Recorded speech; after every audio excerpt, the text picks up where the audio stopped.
Black Friday is just around the corner and I'm having the biggest sale of the year in my business starting on November 21st. If you've been eyeing a show at template, an add-on template, or one of my courses, you will not want to miss these deals. Just trust me.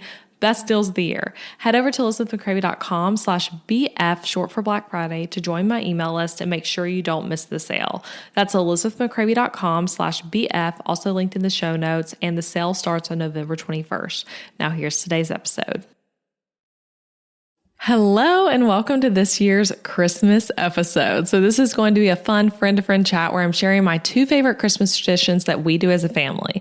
These two traditions specifically bring Jesus into the Christmas season and are very faith-focused while also being so much fun, and they work really well with toddler and preschool aged kids. So let's get into it.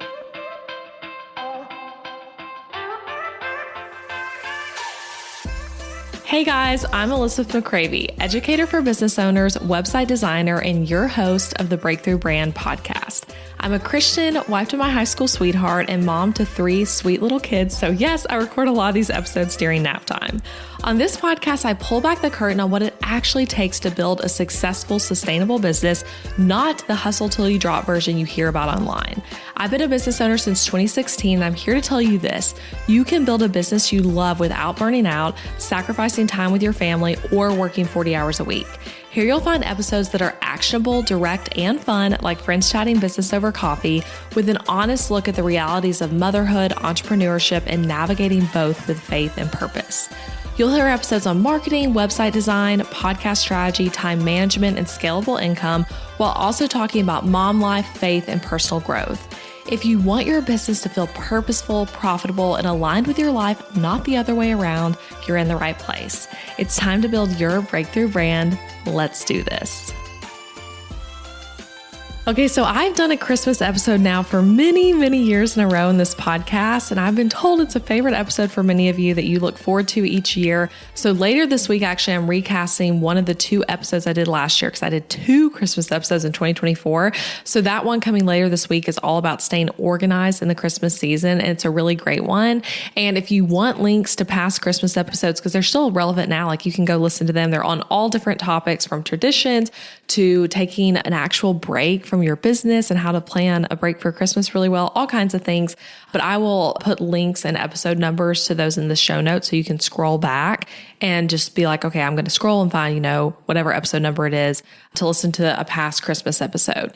So this one though, I'm sharing 2 traditions we love as a family that I've been asked about many times from my friends and from some of you as well who have seen me share snippets of what these traditions are on social media. So in fact, last Christmas, I was actually requested to do an episode about this first tradition I'm sharing from someone who saw me post about it on Instagram. So here we go. 2 faith-centered Christmas tradition ideas. And for reference, just so you know where I'm coming from, as you think about like, okay, here's what I'm saying it works for my family, how will it work for yours? So I have 3 kids. Right now, my oldest is 4 years old. So I have little kids. I think the first tradition I'm going to share is something that will be beautiful for all ages. And second tradition I'm sharing may not be as fun for older kids. I don't know. I can't speak to that. But the first one I say is one that like you could do with your family, literally children of all ages, even adult children. Like it's just a really great tradition idea. So I'll share to the best I can what these traditions looked like when my kids were even younger than they are now. But like I said, my oldest boy is 4, my second boy is 20 months old, and my youngest, who it's her first Christmas, she's only 4 months old. So that's been my experience and ages wise with these traditions. And yeah, I can't speak to necessarily how this works at all the different ages with different age kids. So anyway, though, let's get into these traditions. So the first one, okay, this one is truly amazing and something my son Colin literally talked about an entire year, like literally the whole year after the first time we did it. So fun and special. And that is called Shepherd's Supper. So I got this idea from Sally Clarkson, who is a Christian author and podcaster. You guys may have heard of her. Her podcast is called Life with Sally, and I've read quite a few of her books. And she actually calls it the shepherd's meal. I don't know how we ended up saying shepherd's supper. I guess I loved the alliteration, but that's what we ended up calling it as a family. And I actually recently realized that she wasn't even calling it that. It was called shepherd's meal in her book, but we call it shepherd's supper in my house. And I took the idea from her and adapted it to my family and what we like as a family and our own season of life. So that's what I encourage you to do as well as you hear me talk about this. Think about like, okay, this is what worked for Elizabeth. This is kind of where she got from Sally Clarkson. Like, how can you make this your own? So let me explain how it works and what it is. So it's a meal, right? Shepherd's supper. And you do this meal ideally sometime around the week of Christmas, maybe Christmas Eve or Christmas Day even. For my family, we personally do this on Christmas Day as a like Christmas Day evening dinner meal because we celebrate Christmas Eve with extended family. So that's kind of like Christmas Eve in a lot of ways growing up for me has always felt more like what people think of as Christmas Day. That's when we're doing like the big meal and present opening and all that. So Christmas Day is more like the low key, just with our family. This year we'll be going over to my in-laws house in the morning and then we'll have the rest of the day at home with our family. So that's kind of how we do it. Okay. But you could literally do this a random night in December. Does not matter when. So if you're thinking like, okay, I'm interested in these traditions, but your week of Christmas is already really full, do this on like December 10th, like literally whenever. And it could even be a really great way to kick off the Christmas season. For us, it's kind of like the culmination of the Christmas season with it being on Christmas Day. So when we think about the history of when Jesus was born, shepherds were the first people to be told of Jesus' birth by an angel who appeared to them while they were watching their flocks at night. And then they went to Bethlehem to see baby Jesus and became the first evangelists, spreading the news of his birth and praising God for what they had seen and heard, right? So you're trying to kind of, first of all, talk about that story, which I'll get to. We read the Christmas story, specifically the part about the shepherds, the angel coming to them and all of that as part of this meal. But you're trying to create a memorable environment that's like, somewhat like the idea of eating outside under the stars, like you are journeying somewhere to go see the newborn king, right? So that's your baseline, right? You're thinking about the shepherds and their experience, but you can make that interpret it into your meal however you want for your family. So I'm going to keep explaining how we do it, but first I want to read you from Sally Clarkson's blog, how she explained that her family first started doing this. I think she says that she started doing it when she only had one child who was like a baby, and she was looking for like an easier Christmas Eve meal, like with Christmas Day being a little crazier. So that was how she ended up doing this. So here's what she wrote. I thought about that instead of focusing all of our time, energy, and the excitement on presents and stockings, that on Christmas Eve, we could really ponder the heart of Christ through his first coming to the shepherds with a heavenly chorus, finding a humbling mama nursing, tending, cuddling her baby, and remembering that Jesus came for all people, the high, the lowly, educated, pious, and ungodly alike. We ponder and both agree that the glory of Christ appearing to common men and women shepherding their flocks was something we wanted to copy. The glory of angels singing amidst the ordinary work of shepherds watching over their flocks. And so shepherd's meal became a sacred, much loved tradition for all of us. So that's how she explains that. I'll link to the blog post where she writes about this more. But what we do, okay, so that's an explanation of kind of the vision behind it. And again, we read the Christmas story as part of ours. But what makes this meal special? So what we do is all lights are out in the downstairs of our house and you're eating by candlelight. Again, very, very cool and exciting for kids and also so fun and memorable and feels really sacred as an adult too. But we light tons of candles. Some of them are on our dining table. Some are on countertops. Again, keeping everything very safe, of course. So be mindful of your small children with fire around, obviously all of that. And lights again in the house are off. And so for us, our shepherd's supper is a board meal, like a charcuterie board vibe, but again, with things everyone in the family enjoys. And for me, a nice thing I'm aiming for with this meal is easy, no cook food. Because in my case, I actually just hosted a Christmas meal the day before I'm doing this. So it's nice to just be like low key or just putting it all on the charcuterie board, and it's nice to not cook. So we personally do things like cheese and crackers, fruit, nuts, pirate's booty, gummy snacks for the kids, a little jar of honey with a tiny spoon that was meant to go on cheese was actually Colin's favorite thing last year. Like I let him just eat some honey straight out of this little mini like cheese board jar. And it was like, he talked about again for an entire year of how fun that was.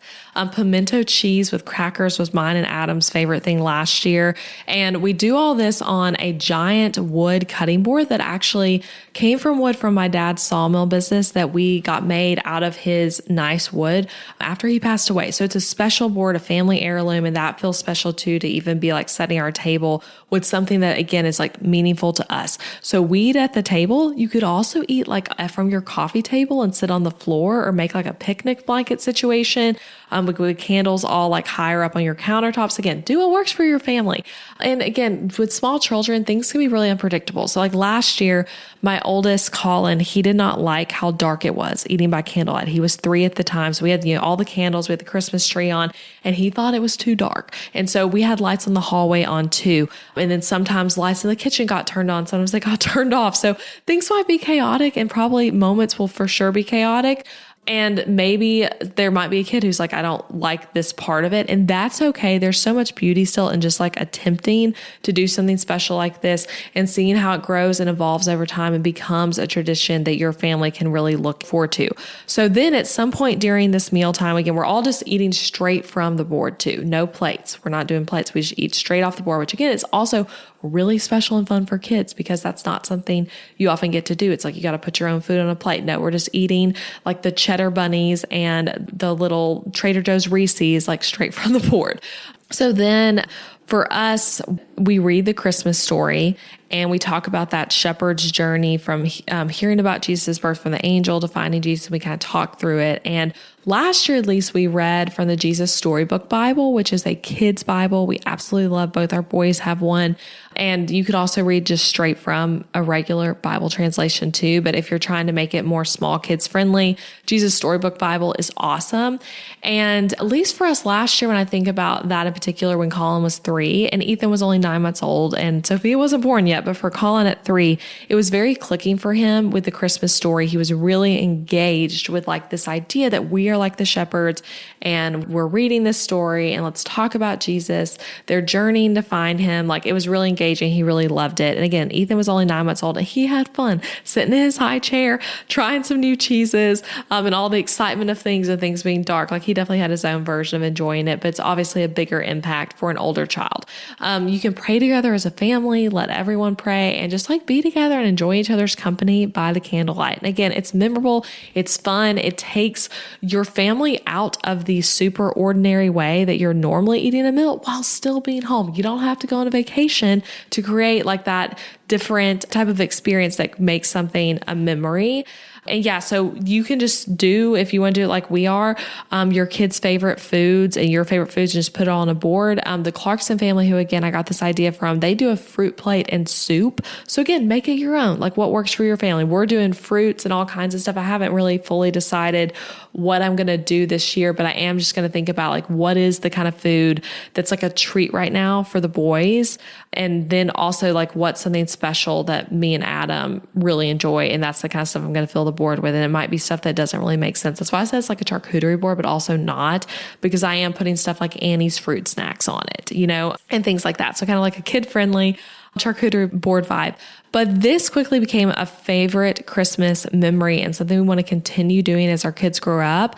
And the food will evolve over time, but the idea of just eating by candlelight and reading the Christmas story is really, really special. And it's already something Colin at least has already been talking about that he's super looking forward to this year.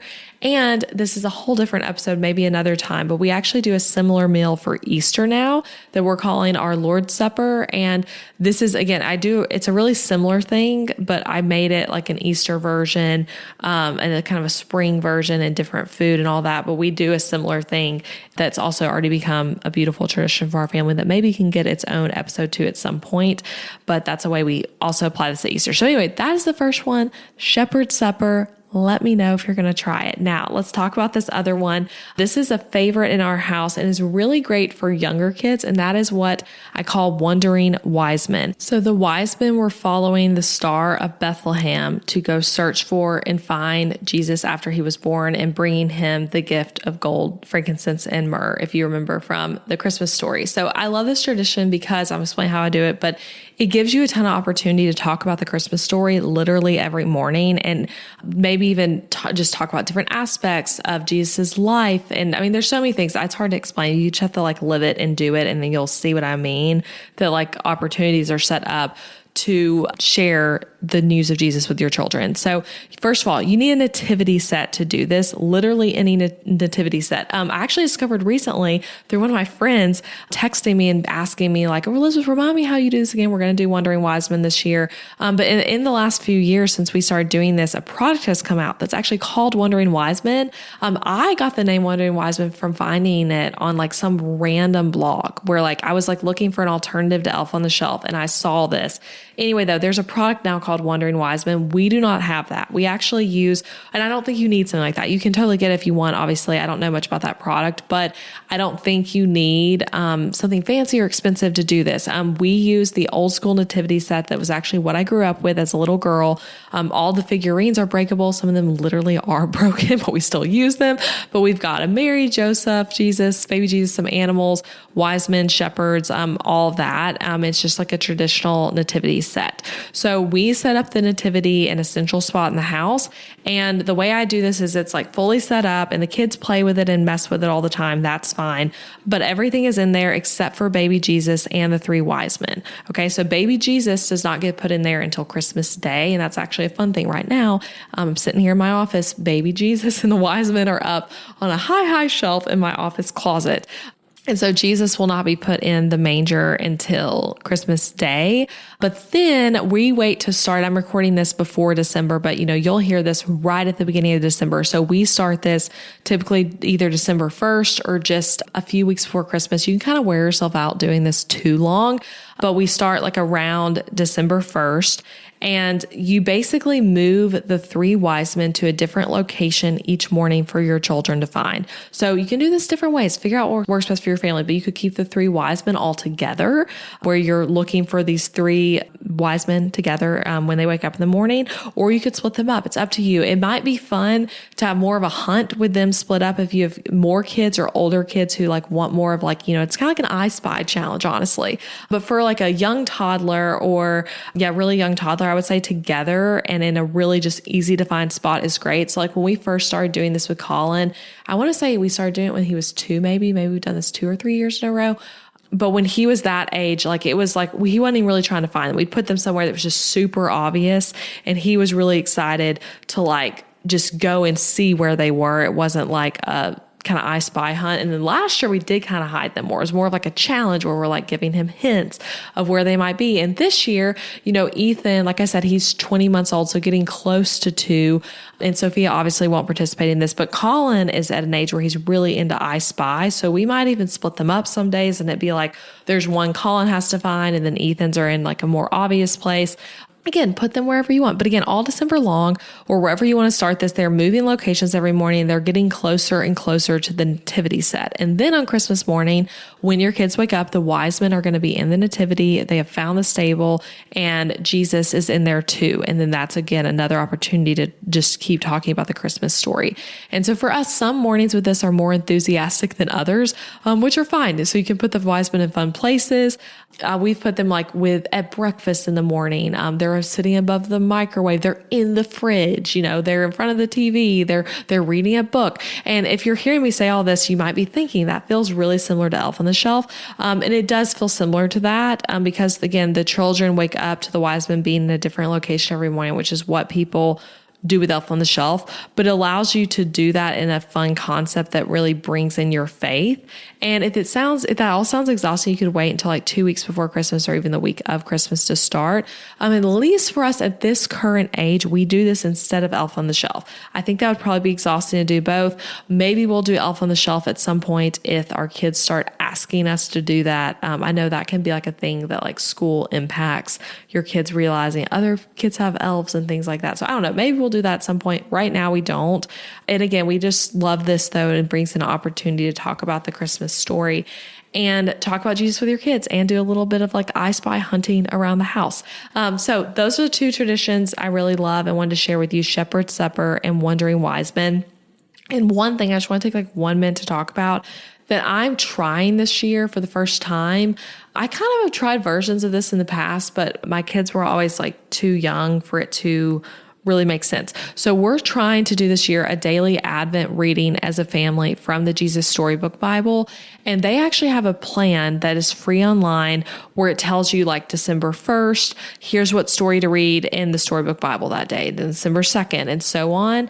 And I already have that printed. I have it in our kitchen, and I'm going to keep it on the table with, I'm going to actually have to buy, I'm going to go ahead and buy Sophia a Jesus Storybook Bible. And then that will be the one I read from or Adam reads from to read these stories. And the boys will both have their Jesus Storybook Bibles with us. We've had a whole thing of like everyone wants their own with that. So I realized I can't read out of the boys because I want them to be able to just like look and follow along and theirs if they want to. But yeah, I'm going to try that this year. So we'll see how it goes. I imagine we'll miss some days and that's okay. I might even start in November just to like get a little bit ahead, but we're going to aim to do this every day at either breakfast or dinner, just depending on what the day looks like. And I'm excited to try it. Again, it's something for your kids. It's also for you as a parent. Like I love, if you listen to my past Christmas episodes, I love doing an Advent devotional every year. And some years it's harder to pull off than others. This year, I think I'll be picking one for myself that's really short because I don't have a morning routine on my own. I'm waking up when the kids do. I'm in that kind of like new baby season still. So every year looks a bit different. So I see this as something that's also for me and Adam and for the kids to create engaging conversations around different true stories from the Bible. So yeah, anyway, I'll link to that free reading plan though that Jesus Storybook Bible puts out. It's just a free opt-in on their website. So anyway, I will link to that. And yes, send me a message or a DM on Instagram or send me an email. I'm at Elizabeth McCravey on Instagram. And my email is hello@elizabethmccravey.com. But I would love to know if you have any questions about these, I explained anything that didn't make sense, or just let me know that you're going to plan to try one of these. I would love to hear that because again, these have been really sweet traditions for us so far, and ones that like, I hope that when I'm coming to you, maybe doing a Christmas episode 10 years from now, that I'm able to say, we still love Shepherd's Supper, and here's how it's adapted now that my kids are older, and this is what we do now, and things have changed. I hope it's something that we keep up. So yeah, Merry Christmas to you, and I hope you enjoy kicking off the Christmas season this December. Bye, you guys. Thank you for listening to the podcast, friend. I appreciate you being here. That just flew by, didn't it? Hey, if you enjoyed this episode, I really want to encourage you to check out my website where you will find tons of resources to help you grow a profitable and sustainable business. Over on elizabethmccravey.com, you'll find things like free workbooks, guides, quizzes, lock screens, and checklists to encourage you in your business, help you grow, and give you practical solutions to many business problems. You'll also find my top business tools. Like, yes, I literally list out all the major ones for you on my website. And I even have a lot of special discounts and offers for you guys to snag as you try these products, services, and softwares. If you want to take the podcast content and make it super actionable, my resource page is here to help. So go to elizabethmccravey.com/tools to access everything. I hope you have fun exploring all of it over there. And if you loved this episode, leave a rating and review for the show wherever you're listening, or share with a friend. That's a great way to support the podcast, and I appreciate it so much. Thanks again so much for listening. I'll be back next week with a new episode. Bye for now.